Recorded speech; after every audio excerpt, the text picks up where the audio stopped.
87% of the state of Nevada is owned by the federal government. The potential here is endless. And that's why Secretary Salazar came here a month ago and set aside 700,000 acres in the Southwest for solar only. The potential is really remarkable.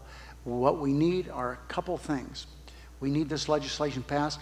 Part of the legislation that we need was mentioned by Cathy, and that is, what good does it do to produce a lot of energy if you have no place to take it? And that's what's happening all across America.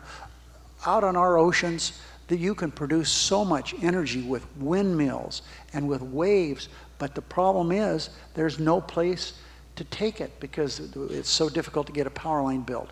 The same in the deserts of the Southwest, the great wind corridors in the middle. That means a superhighway to take the power that is created to where it's needed. And demonstrate that we strengthen our economy and create jobs and build the new base for high technology in the United States as a result of that commitment.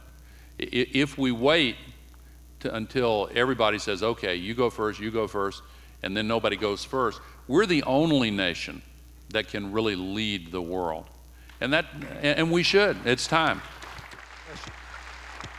Question directed to Senator Reid, which is what are the prospects that we're going to move forward with energy and comprehensive climate change legislation this year? John, I would say to Debbie and all those within the sound of my voice, this has been a very productive Congress. We've only, we're 25% of the way through this Congress, but all the pundits have said we've produced more legislation, meaningful legislation, except for the first 6 months of the Roosevelt administration. Having said that, even though it is very, very historic what we've done, until we do something about health care and something about energy, we are not going to be able to have the pats on the back that probably are necessary.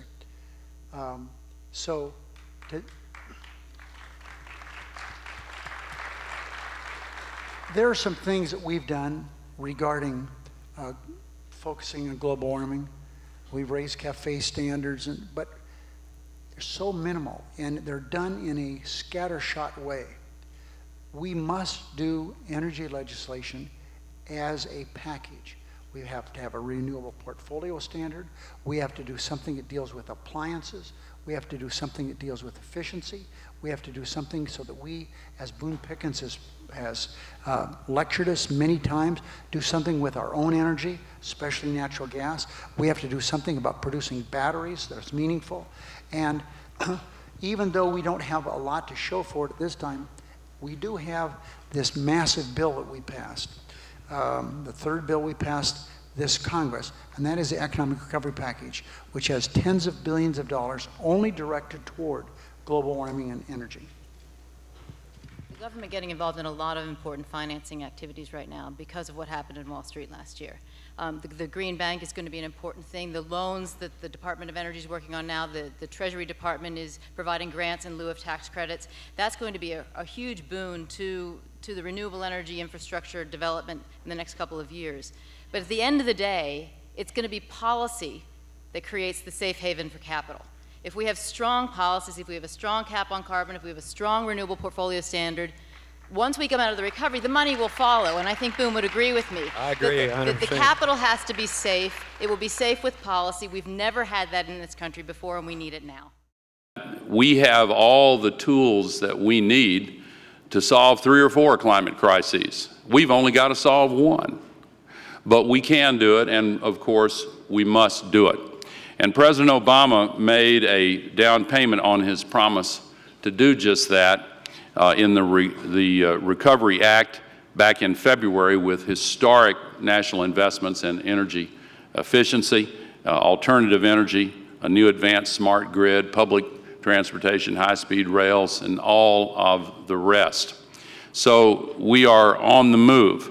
The House of Representatives took another historic step with passage of the legislation which not only puts a cap on the pollution that causes global warming, but puts in place real incentives for energy efficiency and the development of alternative no-carbon and low-carbon energy sources across our economy to create jobs and improve our national security.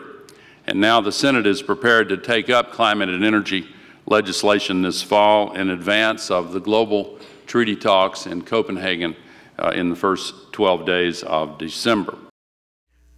This is a particularly relevant thing here in Nevada, which is one of the top 3 states in the country for home foreclosures, and where we have seen the loss of, in our country, of almost 7 million jobs since the onset of the recession. On balance, every $1 billion we invest in a coal-fired power plant creates 870 jobs. In photovoltaic cells, 1,800 jobs. In solar thermal plants, 1,900 jobs. In wind energy, 3,300 jobs.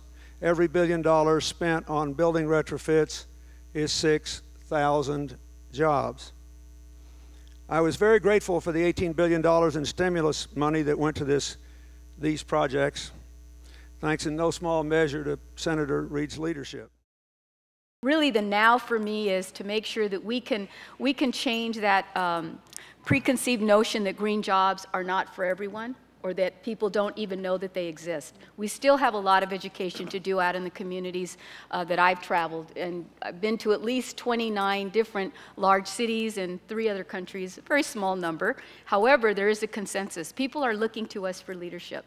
People are looking for the United States to pick up the torch there and to begin again to be a leader in energy efficiency, renewable energy, but also to make the case that everybody is involved in that recovery of our economy here. And I think there's a place at the table for everyone. Everyone here as a stakeholder should know that the Obama administration is really looking to cast a net far and wide to make sure that the stimulus monies that are going to be made available and that have been really reach all farthest parts of our country, whether it's in rural America, inner cities, suburbia, or places where they're still not internet savvy.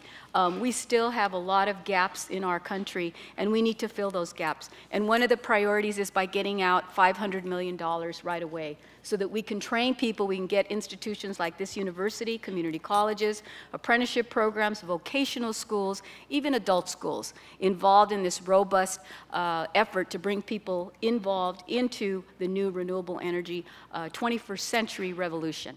And when the scientists informed the leaders of our country that we need a renewable energy revolution to save our climate and a national smart grid and efficiency and all the measures that we're talking about here, he didn't say the exact words, but I could see him thinking it. Where in Nevada are we going to build it?